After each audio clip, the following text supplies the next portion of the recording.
Bonjour, bonjour, cher peuple gabonais. Nous sommes aujourd'hui le samedi 18 janvier 2025. Il est présentement 11h07 ici à Blois-Chambord. Je suis le docteur Wilfried Okumba Kamitatou Leni Dandjogo.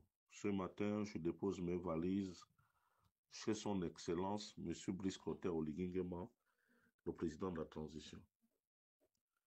Excellence, Monsieur le Président, veuillez me recevoir chez vous. Je tenais absolument déjà à vous rendre un hommage mérité pour le courage que vous avez eu en enlevant le secrétaire général de la Défense, du ministère de la Défense nationale et le patron du B2, de la contre-ingérence. C'est un signal fort, mais nous espérons tout simplement que vous ne voulez pas noyer le poisson, c'est-à-dire les enlever et ne pas les poursuivre. Je pense qu'il y a eu mort d'homme, Monsieur le Président. Ils doivent répondre de leurs actes. Et je pense que c'est un début au prolongement judiciaire, notamment leur placement en maison d'arrêt de Libreville, pour que, au moins, désormais, la dignité des Gabonais soit restaurée. Il faudrait que ces gens-là se retrouvent entre les quatre murs, même si, par après, en tant que chef suprême des armées, vous aurez certainement à les réhabiliter ou bien à les sortir de prison sous euh, les décrets, notamment l'amnistie ou bien euh, comment on appelle ça, les grâces présidentielles. C'est à vous de voir. Mais seulement, Monsieur le Président, le Conseil des ministres d'hier m'a laissé sur ma faim et me conforte dans la position qui est la mienne, que vous êtes régulièrement trompé. Vous êtes régulièrement trompé et j'avoue que mon informateur finalement ne m'a pas menti. Il existe un réseau au sein de la présidence de la République qui monnaie les nominations. Parce que je ne peux pas comprendre, Monsieur le Président, que nous venons à peine de faire un remaniement ministériel. On a changé de ministre. Je prendrai par exemple le cas du ministère de l'Énergie, ou même si le choix est discutable, parce que M. Akouré, il me paraît très léger. Ce n'est pas une bonne pioche, Monsieur le Président de la transition, mais le choix du patron n'est pas discutable. Je ne comprends pas qu'au niveau du ministère de l'Énergie, ce monsieur n'est même pas encore assis, il a pris ses fonctions le même jour, il y a eu un conseil des ministres, et puis dans son département, il y a une panoplie de conseillers qui sont nommés au patrimoine. Donc, il n'a même pas eu le temps de regarder, de savoir qui on a nommé là-bas. Ça sous-entend que, Monsieur le Président, finalement, ces nominations-là, il y a bel et bien un problème.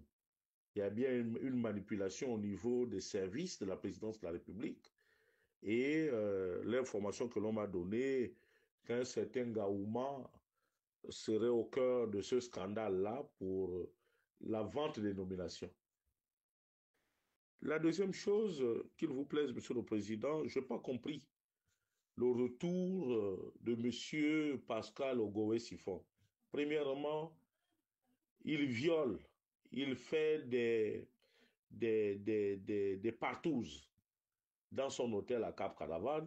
Deuxièmement, il est juge et parti.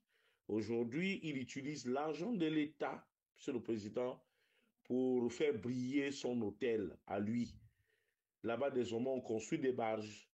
Et puis, apparemment, ils ont mis en place le club du tourisme, qui n'est composé que des étrangers et de M. Ogowe lui-même. À partir de ce moment, il est jugé parti. Monsieur le Président, je vous saurais gré de bien vouloir commettre un audit au sein du ministère du Tourisme. Parce que, Monsieur le Président, si vous ne le faites pas, vous nous mettez en difficulté, nous qui prenons cet engagement de pouvoir vous accompagner à la prochaine élection présidentielle, de vous soutenir, nous qui vous soutenons aujourd'hui. parce que nous estimons que c'est une œuvre titanesque. Or, malheureusement, nous ne pouvons pas chaque fois perdre des électeurs potentiels à cause du comportement des membres du gouvernement. Le cas du ministère du Tourisme, aujourd'hui, nous avons près de 300 électeurs, c'est-à-dire les agents de ce ministère. Lorsqu'on multiplie par 10 avec leur famille, il y a pratiquement 3000 personnes, Monsieur le Président de la Transition, qui sont en train de nous échapper comme ça à cause de la mauvaise gouvernance de M. Sifo Ogowe. Oui, Monsieur le Président, nous savons que la plupart des ministres, vous avez certainement des affinités. Mais n'oubliez pas, Monsieur le Président de la Transition, que vous êtes le seul à répondre de vos actes devant le peuple gabonais. Et vous serez seul face au peuple gabonais dans quelques mois, probablement au mois d'avril, pour un éventuel mandat. Mais nous restons sur notre fin, Monsieur le Président. Il va falloir nettoyer les écuries. Et c'est pour cela que je vous prierai très respectueusement de nettoyer au javel, à la javel, le cabinet, votre cabinet.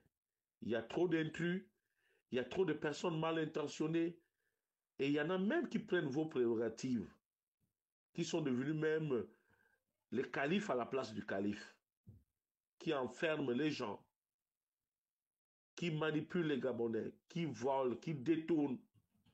À partir de ce moment, Monsieur le Président de la Transition, il va falloir que vous fassiez quelque chose. Je voudrais aussi vous remercier d'avoir nommé Madame Elodie Fouefou, épouse Sanjo, comme ministre en charge des femmes et des enfants. Mais, Monsieur le Président, j'espère que la feuille de route est claire. Il ne s'agit pas ici d'avoir magnifié la femme du Haut-Ogooué. C'est-à-dire que Madame Fouefoué, elle est maintenant ministre uniquement des femmes du 3e arrondissement. Je dis non. Elle est la ministre de toutes les femmes du Gabon. Elle s'occupe de toutes les femmes du Gabon. Et c'est pour cela que je tiens aussi à solliciter de votre très haute attention, pour que les cabinets ministériels désormais, Monsieur le Président de la Transition, reflètent le Gabon en miniature, le Gabon que vous voulez bâtir. Or là, nous sommes malheureusement dans un conglomérat de tribalisme. Et ça ne vous aide pas, Monsieur le Président de la Transition. Maintenant, lorsque certains charognards de cette opposition alimentaire commencent par dire que vous n'avez pas le droit de vous présenter, mais qui a le droit de se présenter? Vous n'avez pas de parole. Qui dans l'opposition a la parole? Certainement le président Francis Obama, que je respecte beaucoup, que je sais que c'est quelqu'un de très ferme, de très carré, mais le reste de l'opposition, ce sont des vendeurs d'illusions. On ne vient dans l'opposition que pour venir clamer son innocence, mobiliser les gens, et puis tout de suite on repart à la mangeoire. Monsieur le Président, vous avez un objectif pour le Gabon, et j'en appelle à votre candidature. N'en déplaise aux détracteurs, n'en déplaise à ceux-là qui sont dans l'immobilisme. Je sais que depuis que vous avez pris le pouvoir, il y a eu beaucoup d'errements. Mais ça aussi, on peut mettre ça dans le compte de l'apprentissage. Mais seulement, Monsieur le Président, perdurer dans l'erreur signifie que l'on fait exprès.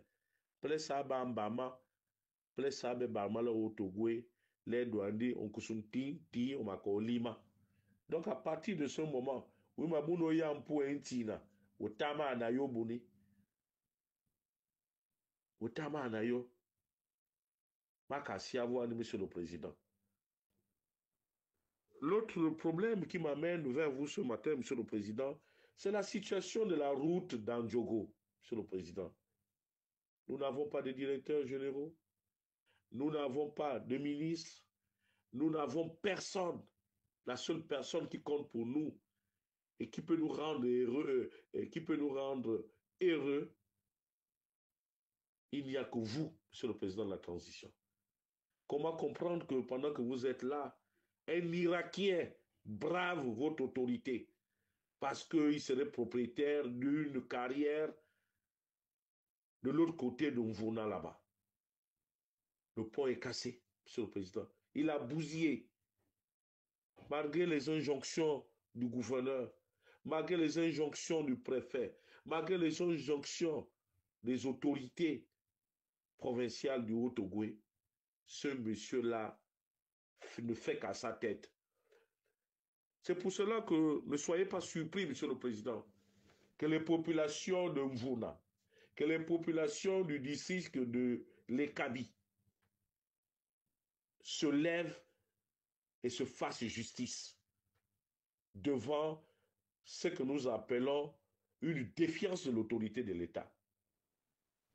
Je vous prierai, Monsieur le Président, pour ramener la sérénité au sein même de notre district. Nous sollicitons très respectueusement de vous que vous puissiez donner des instructions au ministre des Mines pour que cette carrière soit fermée jusqu'à ce que le problème de la route d'Andjogo, notamment ce pont de Mvuna, soit résolu.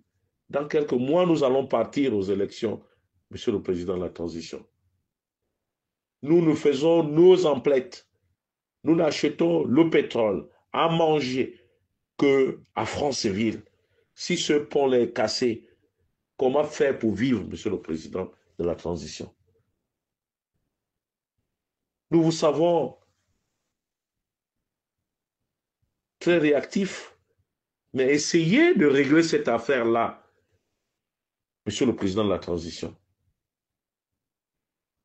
Monsieur le Président de la transition, essayez, s'il vous plaît.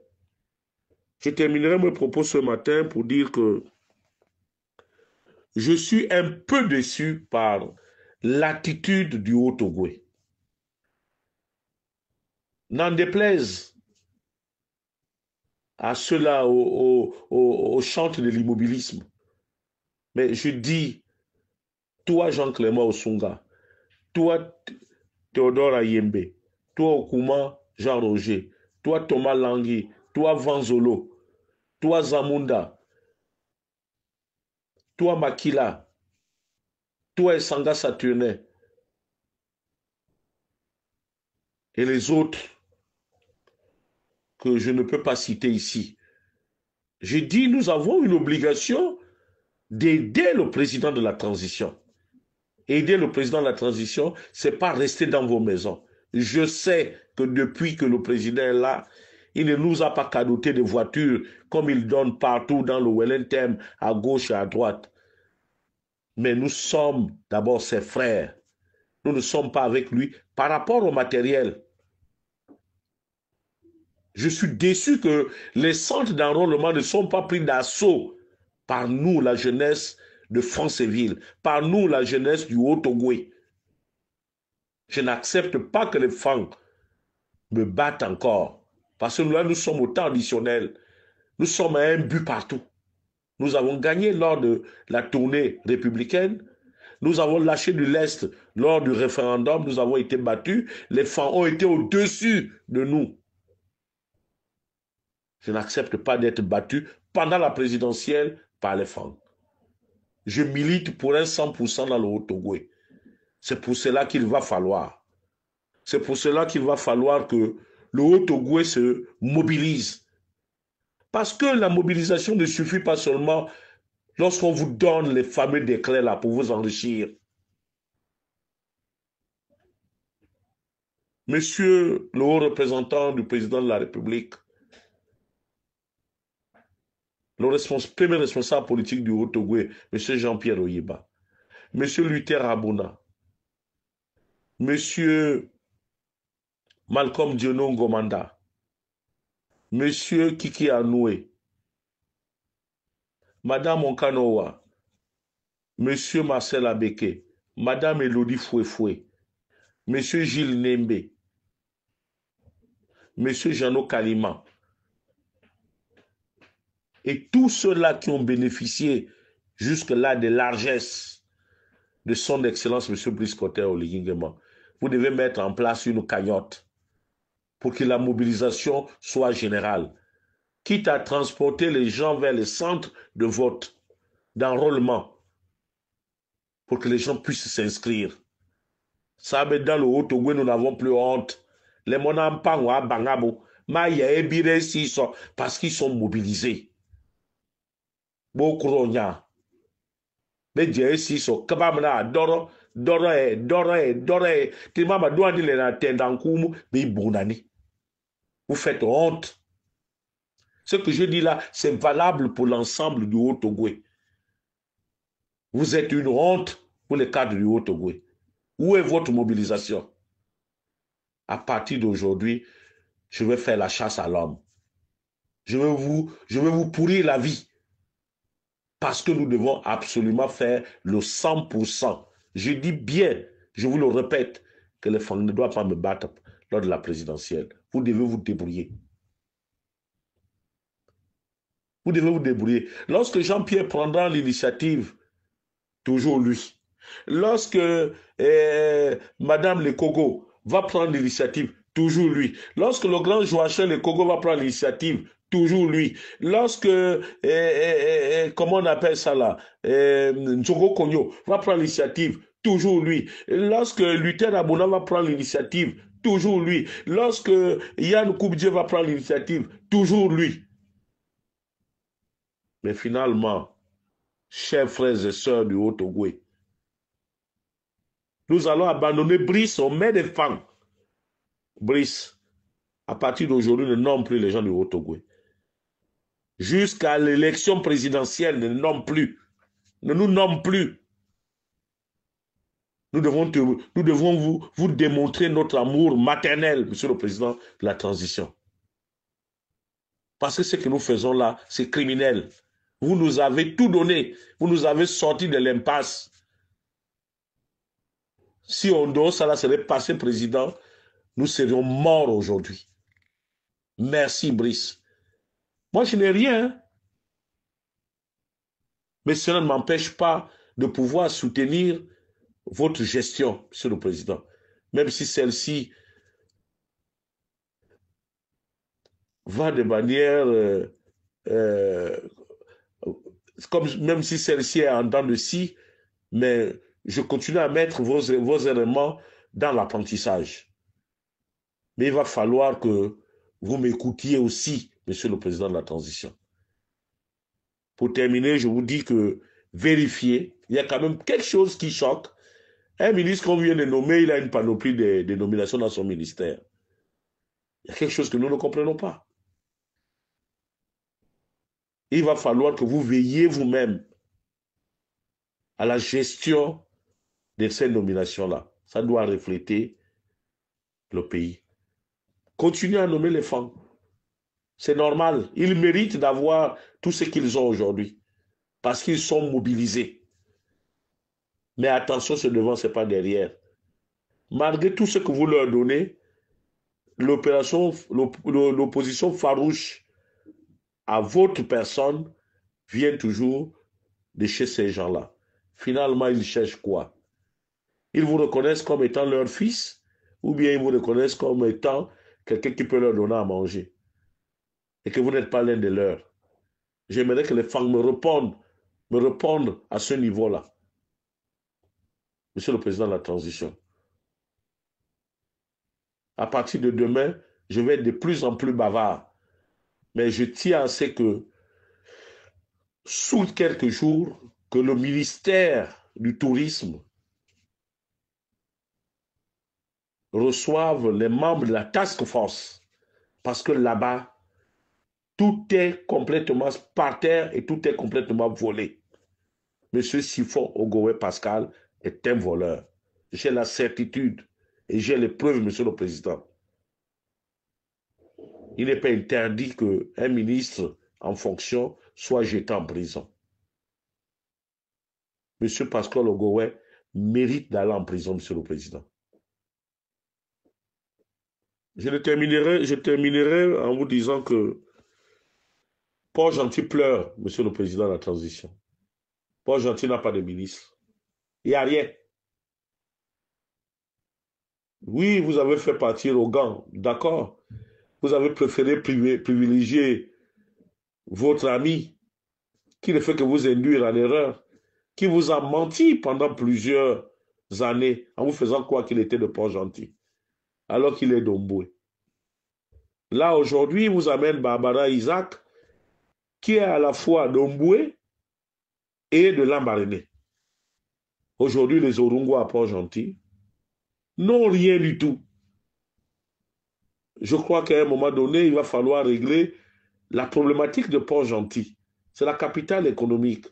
C'est même le bastion de l'opposition. Il va falloir que vous trouviez un homme fort, capable de fédérer.